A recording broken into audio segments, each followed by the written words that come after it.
the Prime Minister of India to Ukraine.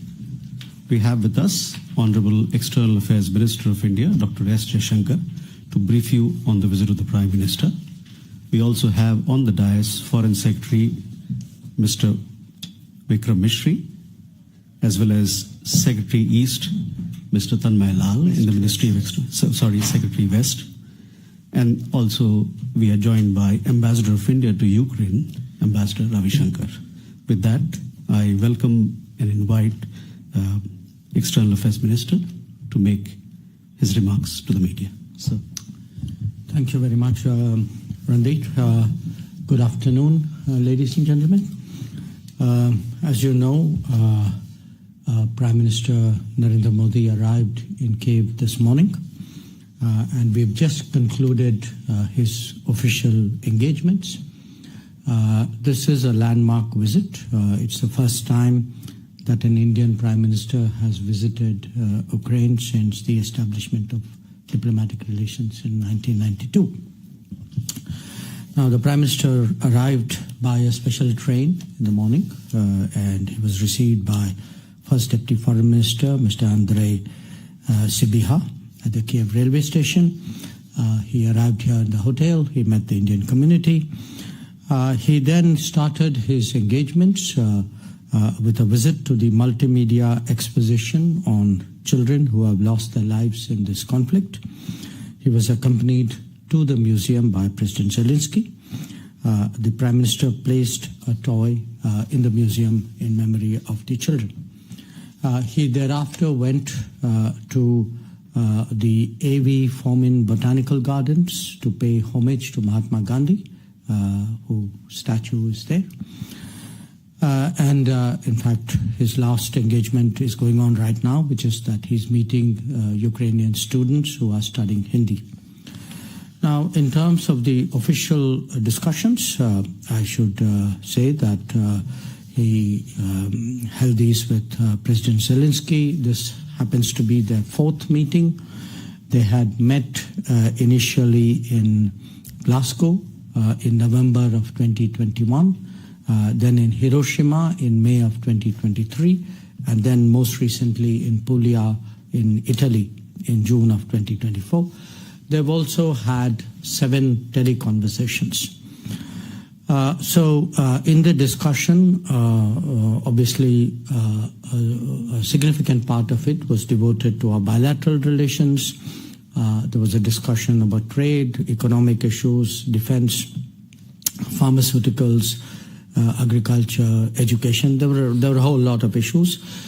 You will see much of that reflected in the joint statement, which has been released already, or will be released very shortly.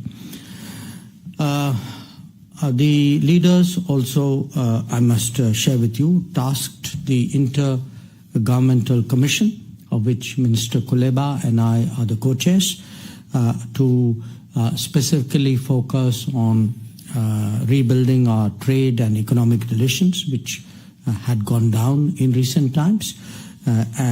We certainly look forward to having an early meeting of that body, definitely by the end of this year. While this is the first visit, I think you all appreciate that there is a very clear context in which the visit is taking place. Obviously, much of the discussion was spent with regard to the war in Ukraine. So, before I come to exactly what was discussed, I just want to give a little bit of background here, which is that there have been a number of public positions taken by India and by the Prime Minister on this subject. A little more than 2 years ago, he had actually publicly said that this is not an era of war. He had also underlined that dialogue and diplomacy are the key. Most recently, he emphasized that the solution will not come out of the battlefield. And obviously, we find the civilian and humanitarian toll of this conflict particularly distressing. It's also India's view that the two sides need to engage each other to find a solution. Now, I also want to, I'll come to the joint statement, but there's a particular segment in the joint statement which pertains to the conflict. So let me sort of read that out, which is that the Prime Minister reiterated the need for sincere and practical engagement between all stakeholders to develop innovative solutions that will have broad acceptability and contribute towards early restoration of peace. He reiterated India's willingness to contribute in all possible ways to facilitate an early return of peace. Now, while I read that part out from the joint statement, again, just to refresh your memory, or for those of you who may not be entirely aware of it, I would like to remind you that in the past, India has actually been actively associated with various efforts led by various countries in this regard. We supported the Turkish effort in 2022 to open up the Black Sea grain corridor. In September 2022 also, Prime Minister Danish Schmihal actually took up with us the concerns regarding the Zaporizhzhia nuclear power plant at that time. It was a matter on which we had been thereafter directly in touch with the Russians, and then back to the Ukrainian side, also been in touch with IAEA Director General Rafael Grossi. And at various other points of time, we had also taken public positions cautioning against the danger of escalation. Now, let me now come to today's discussion on this particular subject, because I would say in terms of the time which the Prime Minister and President Zelensky spent, most of it actually was in regard to the conflict. So here, the Prime Minister spoke about our position, which I have summed up for you, that is not an era of war, that dialogue and diplomacy are key to the solution, will not come out of the battlefield. He shared the widespread sentiment in the global south about the repercussions of this conflict for them. He spoke also about his discussions recently with President Putin in Moscow. The Prime Minister, if you remember, was there in July. He sought President Zelensky's assessment of both of the ground situation as well as the diplomatic scenario. President Zelensky spoke at some length on both issues. He also spoke about taking the Global Peace Summit in regard to Ukraine forward. And I would say, if I were to kind of sum up really what was a fairly long and detailed discussion, one, it revolved around to some extent the military situation, about on the medium-term concerns like food and energy, and most of all on conceivable pathways to peace and conflict resolution. I would say, I'm sure the Ukrainian side will do its own briefing, but in fairness, I would sort of sum up their position as saying that they clearly wanted a continued involvement of India with the Global Peace Summit. There was also a discussion about what could be effective ways of taking these discussions forward, not necessarily within the format of the summit. There are obviously multiple possibilities here and multiple views about those possibilities. So what I can say is that it was a very detailed, a very open, in many ways a very constructive discussion. And if there is any further development in that regard, we will obviously keep you all informed. With regard to other issues, I think the best that I would do, because we have a paucity of time, would be to refer you to the joint statement. Again, I'm summing it up very succinctly. I'm not touching all points, but in the joint statement, I want to emphasize that the Prime Minister and the President reiterated their readiness to further cooperation in upholding principles of international law, including the UN Charter, such as respect for territorial integrity and sovereignty of states. As I said, they spoke about the summit on peace in Ukraine. The last meeting was in June of 2024.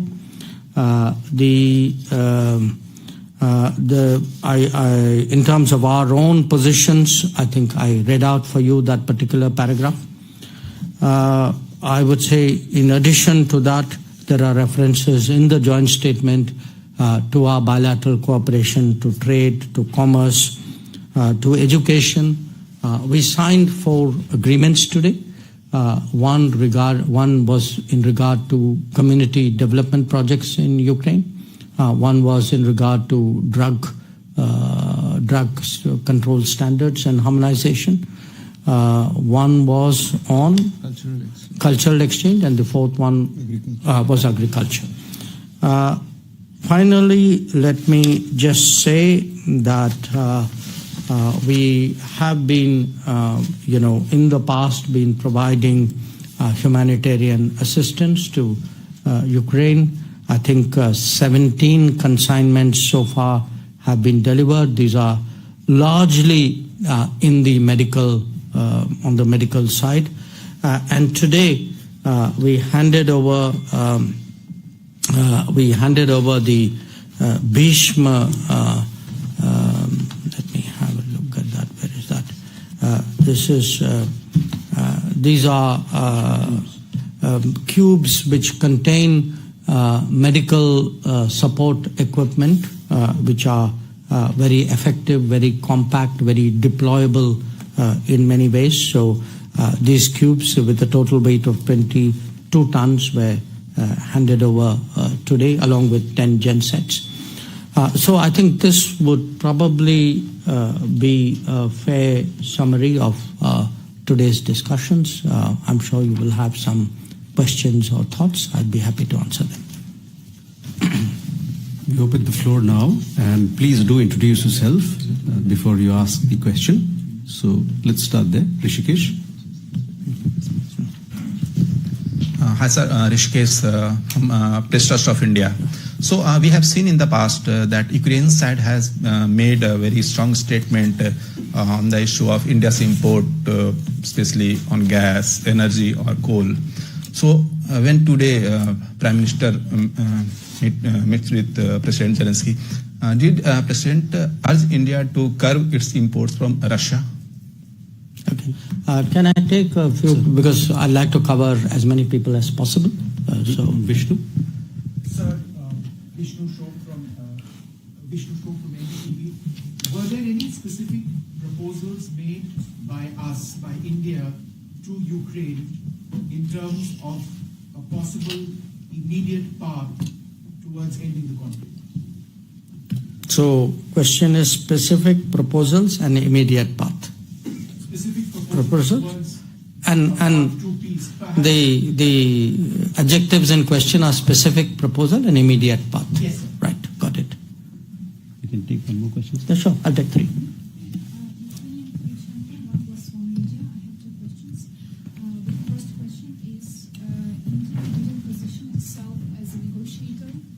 As a negotiator between Ukraine and Russia. However, Bloomberg reports that your side is willing to deliver some message from Russian side to Ukrainian. Was there any specific message today from Putin to Volodymyr Zelensky? And the second question, what is the stance of the India on Chinese peace plan?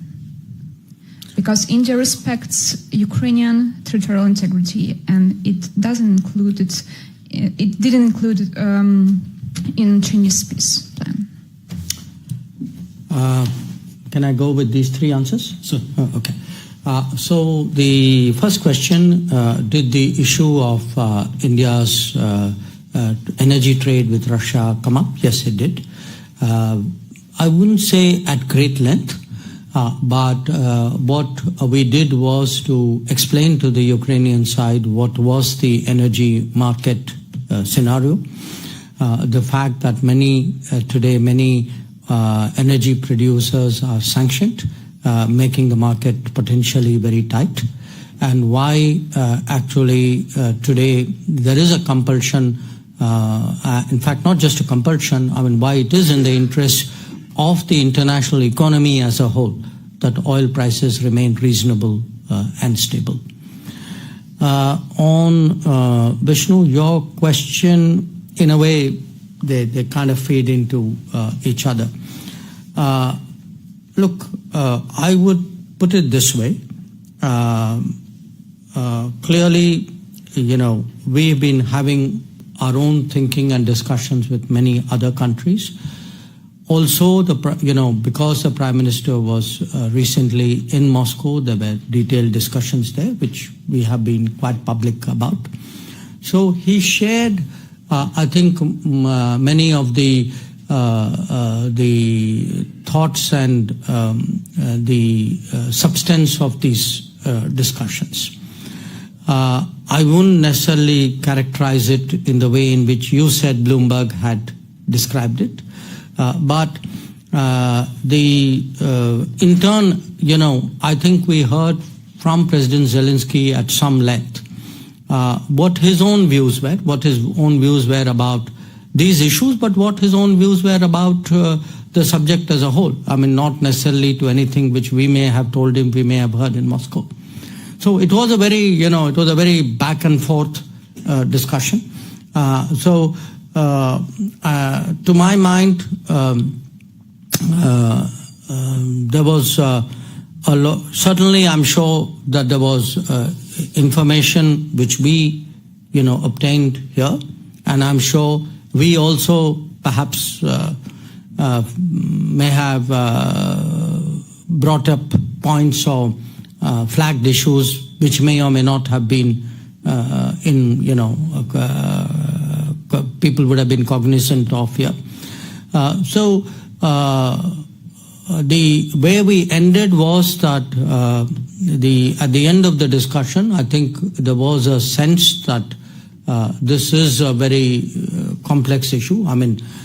Yes, certainly we have this one particular format, the peace in Ukraine format. But as I said, it is the view not just of India, but certainly of India as well, that there are, there could be multiple ways of approaching this issue.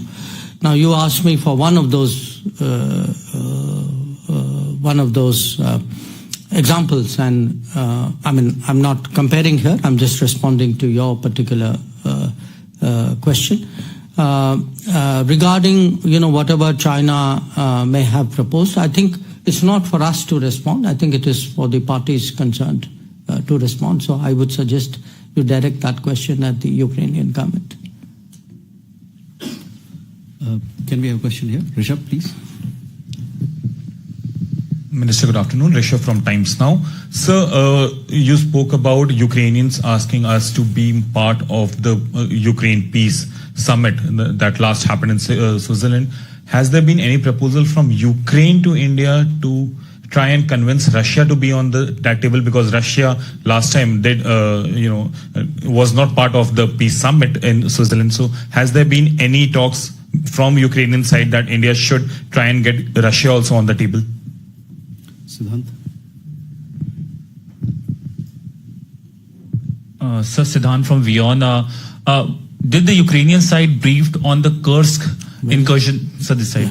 Did the Ukrainian side briefed on the Kursk incursion? And my second question is, PM paid his homage tributes to the victims, the children who died in the war.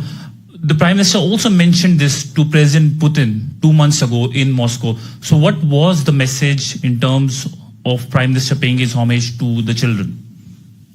Please. Thank you for the question. Minister Nick Beak from BBC News.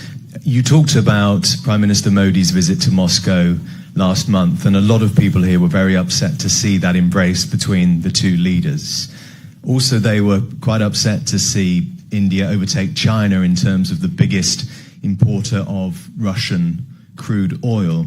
And also, they say they're disappointed that there hasn't been an explicit condemnation of the full-scale invasion of Ukraine. So, in light of that, I'm just wondering whether you had difficulty today persuading President Zelensky that India is not favouring Russia, but is indeed pursuing a policy of non-alignment. And secondly, because of that meeting in Russia last month, I think Prime Minister Modi is probably the most significant, influential world leader to have spoken to both sides recently. What personal role could he play in some sort of pursuit of peace? Thank you.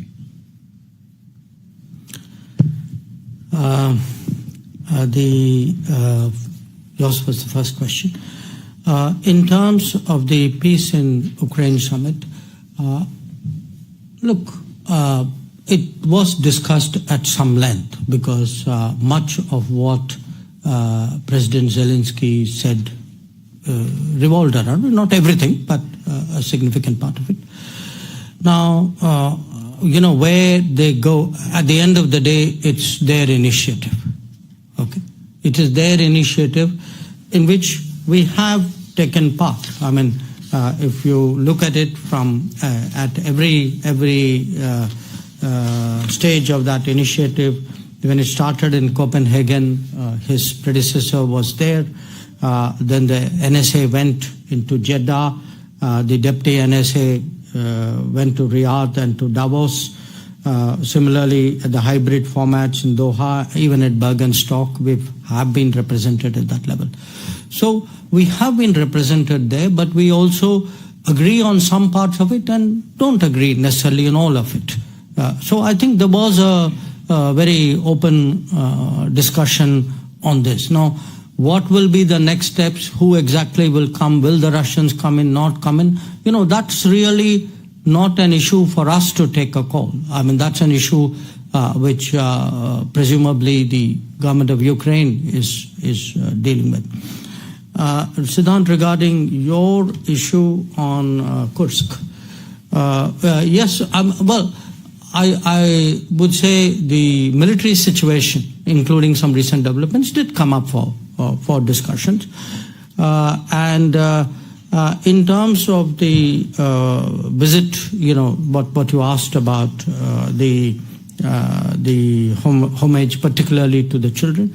Look, in any conflict, obviously, any death is something which is, to put it mildly, regrettable. And if it is a civilian death, a humanitarian death, even more so. And if it is a child's death, even more so. So I think it is something which touches everybody, and even